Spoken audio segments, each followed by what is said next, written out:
Howdy, y'all. Welcome to my super reflective, fun, happy time. This week I want to reflect on globalisation and politics and public affairs, and what a beautiful place to do it in Yosemite. Yosemite National Park. Can everyone see there's a waterfall right behind me? Look at that, it's so pretty. I want to talk specifically this week because it was such a big issue that we discussed this week, and I think that we are a global village within our world. But that's distracting from what I actually want to talk about. I wanted to talk about Gert Hofstade's model. There's a couple of things. I've just been living in Denmark, and I found that when I was over there and we were discussing international markets, which we did quite a bit, and obviously Asian countries came up quite a bit, and we discussed China, I found that their whole concept of China as a country and China as a culture was so far removed from what my view of China is.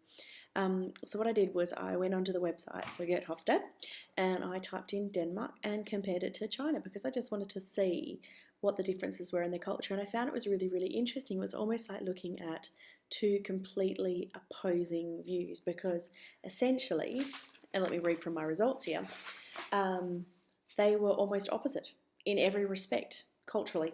So the power distance in Denmark scored 18 and China scored 80. What it essentially means is that Denmark is a very flat society, and this is definitely what I found. The Danes felt that their supervisors were approachable, that there was not really any high people up that you deferred to in any kind of chain of command, which is really, really interesting. Sorry, I'll be quick because I'm at a minute 43 already. The individualism scale, the Denmark scored 74 and China scored 20, which means that the Danes value their individualism.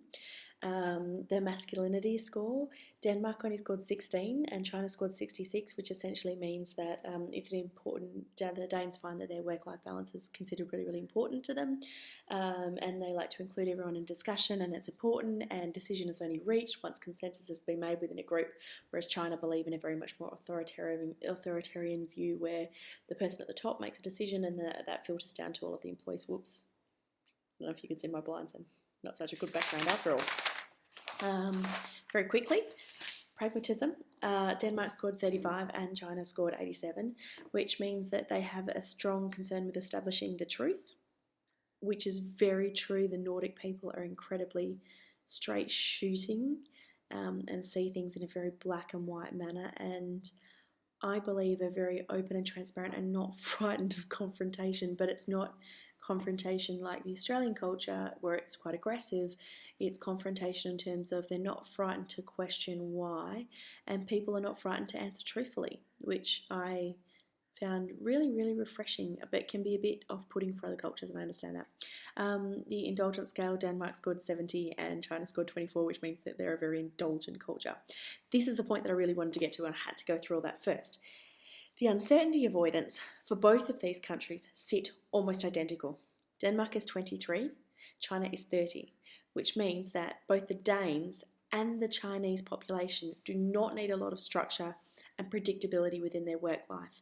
They're willing to take risks within their working lives, which I found really, really exciting because that's actually true. But I thought what an interesting characteristic for two cultures to actually meet on was the fact that they were both happy to take risks.